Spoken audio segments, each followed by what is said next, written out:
Wars are always terrible, right? I think we can agree on that. But they're even worse when they're entered into without thought planning or an exit strategy or even any clear goals. And that is exactly what Donald Trump has done in Iran.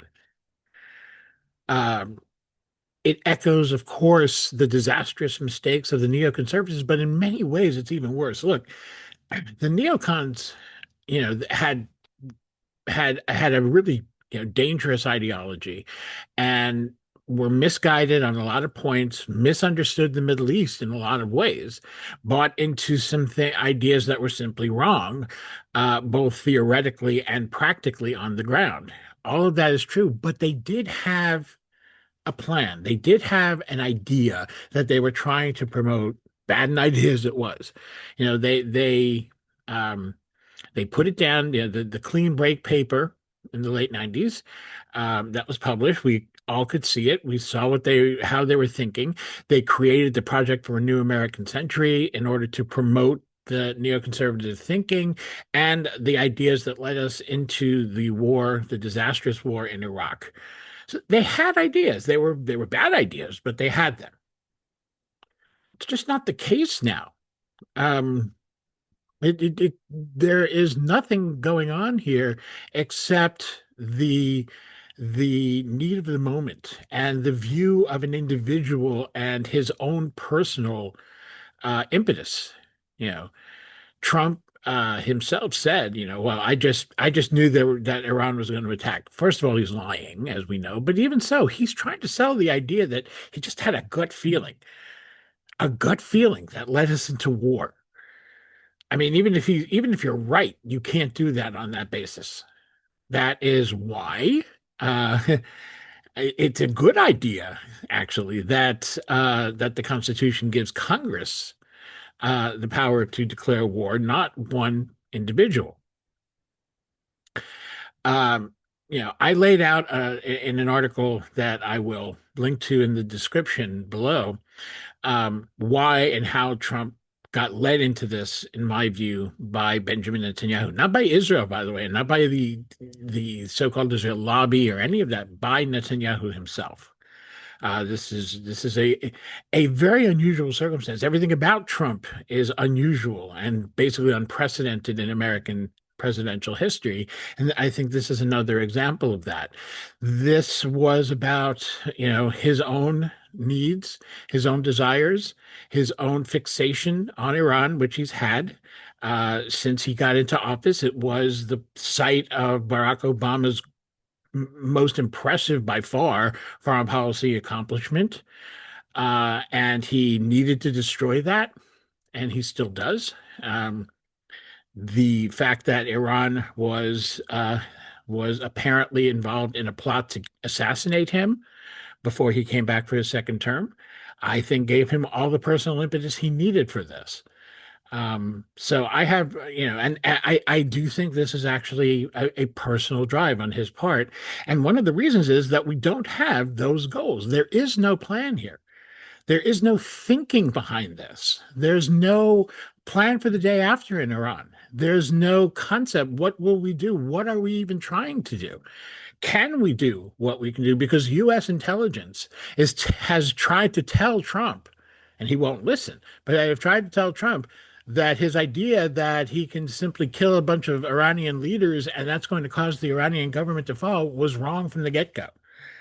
Um, Anyone who knows anything about Iran knew that. You didn't have to be a high up intelligence official to know this. You only had to pay attention to Iran. Again, much like what happened in Iraq, people who really knew the region, myself included, and many of my colleagues at the time, both in advocacy work and academic work, and incidentally in military and intelligence work for the government, were saying exactly that Iraq was going to be a quagmire and that it was unnecessary because Saddam Hussein did not have weapons of mass destruction. Well, they've said the same thing now. Iran is not so easily toppled just by a bunch of bombs and killing the right people. So, Trump entered into this without an exit strategy, without clear goals, without a real plan.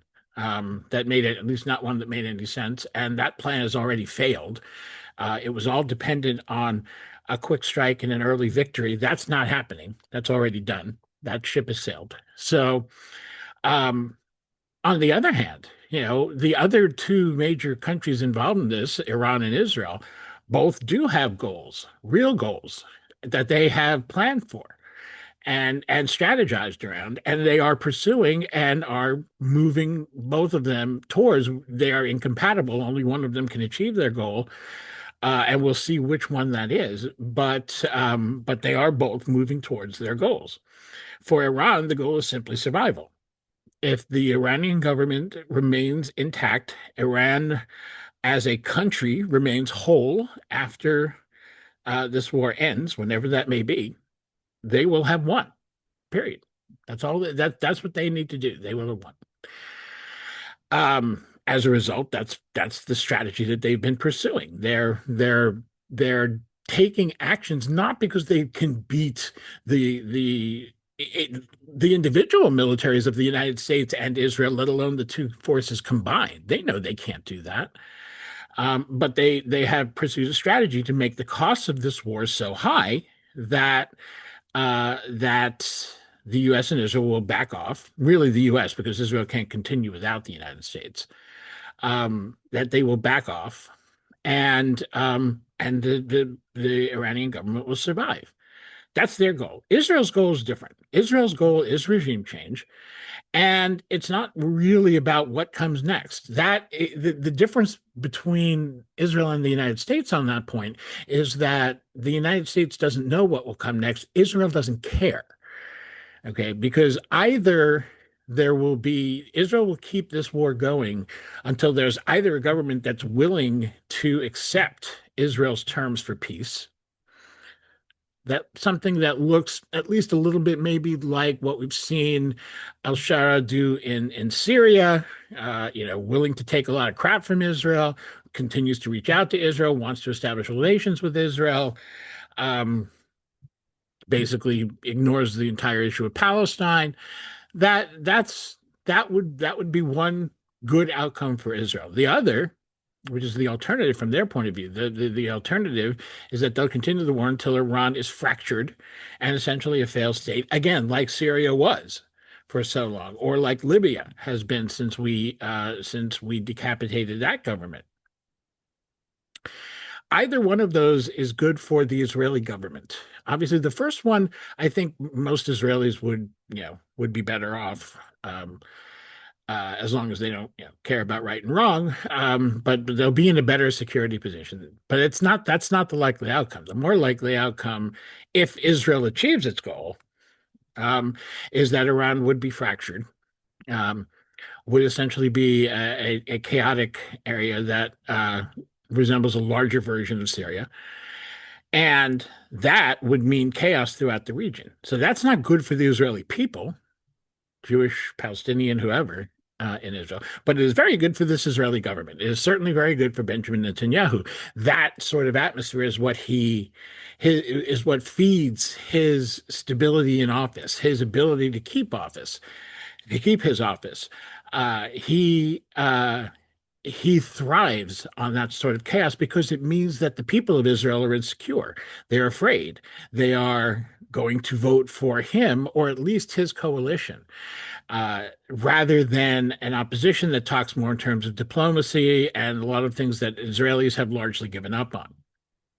So those two countries have clear goals, but the United States does not have any of that.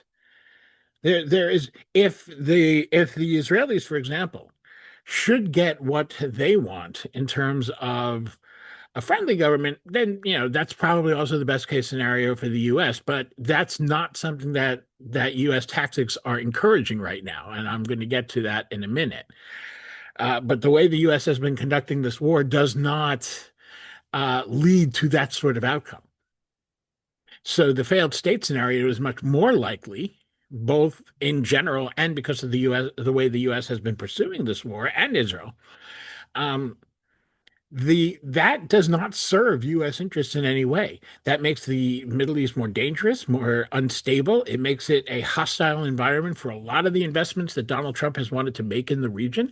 It makes it a hostile environment for the oil industry, a hostile environment for the quickly expanding AI industry in the region. All the things Donald Trump wants to promote get set back by that level of instability. And that's before we even consider what will grow out of a failed Iranian state that is created by this war.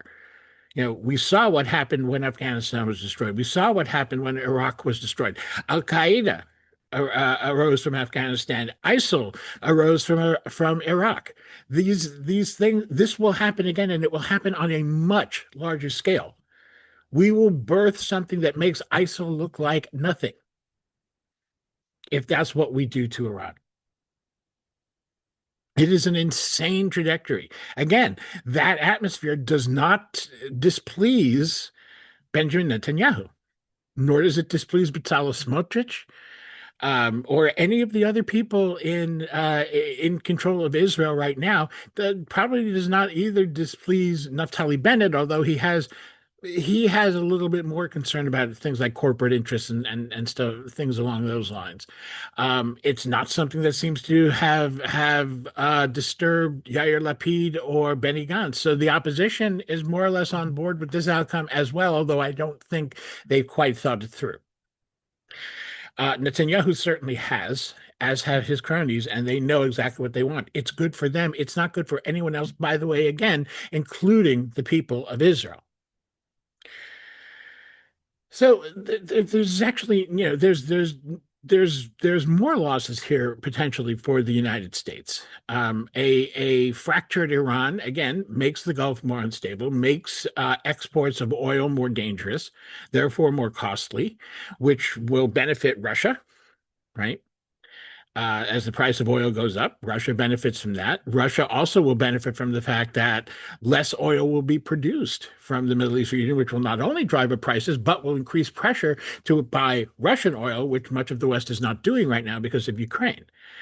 We're already seeing one step in that regard is Qatar has stopped the production of liquefied natural gas, which Russia had been a main supplier of to Europe. That supply was cut off after when Europe stopped buying it because of Russia's invasion of Ukraine. Europe may well be forced if the Qatari supply of LNG is about 1/5 of the world's supply. So if that is cut off for any substantial length of time, Europe is going to have to turn to Russia. They're not going to have a choice. Nobody else. The other major suppliers of LNG are the United States and Australia, and both of them are pretty much maxed out as far as their capacity to produce LNG. So we're already seeing how this happens. And naturally, all of this is going on. The United States is causing all of this disability. What do you think that's doing to China's position in the world? So even on that level, this is a loss for the US. This is not good for the United States in any way, shape, or form. It is an exercise in Donald Trump's short-sightedness, stupidity, the way he is easily manipulated by somebody as good at manipulation as Netanyahu. And it is a war that's really, in my view, being fought because Trump has been obsessed with Iran since Barack Obama made the nuclear deal, and that got a lot worse when Iran tried to assassinate him. So, um, and things are not going well for the United States and for Trump, and by the way, for Israel as well. The hope was that this would be quick, clean, that the regime would quickly, if not collapse, at least descend into disarray. That has not happened after a week. It's not going to happen after a month. It's going to take, it may eventually happen, but it's going to take a lot longer than certainly than the U.S. thought. Israel may have anticipated this, but certainly the U.S. was not expecting it to be this difficult. And now we're looking at the fact that since the war is not going as they hoped, and since this ridiculous fantasy that you could bomb the hell out of Iran killing civilians, killing a school full of little girls on the first day of the attack. And it's now been established that that was an American strike on that girls' school. There have been several schools that have been bombed during this war so far, and several hospitals and other civilian sites. Most of the dead are civilians in Iran. Sounds familiar, I think. It's sowing chaos all over the place. Lebanon is being hit very hard. Hezbollah, um, well, that's a different subject and one actually worth discussing. But it was inevitable that Hezbollah was going to enter this war once the supreme leader of Iran was killed. Although, in my view, I think that is entirely irresponsible of them because they do not have the right to drag Lebanon into the war. They are not the elected leadership of Lebanon or any other. They may be part of the government, but they do not have that authority to do that. They made that decision, and I think we're going to see now how strongly public opinion in Lebanon has already turned against them. But okay, that aside, so we're seeing destruction uh, spreading spreading in other places in the region. And as the war is not progressing as Trump hoped, he's now turning to the idea of ethnic militias. Now, I mentioned earlier the danger of of the kind of groups that have arisen when we see these countries become failed states that are torn by civil war, and and Trump is trying to recruit the Kurdish militias, Balochi militias, and even there's some who expect that there's no reports yet of him reaching out to any of the Arab militias that are in the area, but that may happen as well. We already know, and we've already seen some mobilizations of the Iraqi Shia militias that are connected to Iran. They've already started to mobilize and launch some attacks against U.S. sites. Uh, so we're seeing the beginnings of an ethnic conflict developing in Iran, and Trump seems to be intending to do all he can to foment that because the Iranian people, quite naturally, have not risen up to overthrow their government because, number one, they can't because there's bombs raining down on their heads. So they can't do that. But number two, as so many of us said, there's no organized opposition that's willing to do that. There's a difference between organizing protests against the government, even when you hate that government and would like to see that government changed through a political process. There's a difference between that and cooperating with a country that's bombing the hell out of your neighbors and yourself and putting your family at risk. That's not how this works. So that was never going to happen. So Trump is now turning to these ethnic militias, which is not going to sit well with the people of Iran, even those again who opposed, even vehemently opposed, the Islamic Republic. Even those who might have initially welcomed some of the American attacks, the killing of Khamenei, those people do not want to see Iran torn by ethnic strife and civil war. They do not want to see their country broken apart.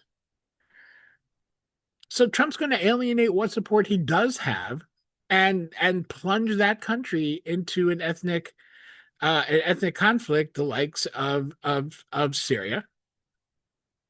That's what he's intending to do. Whether it'll work or not, we'll see.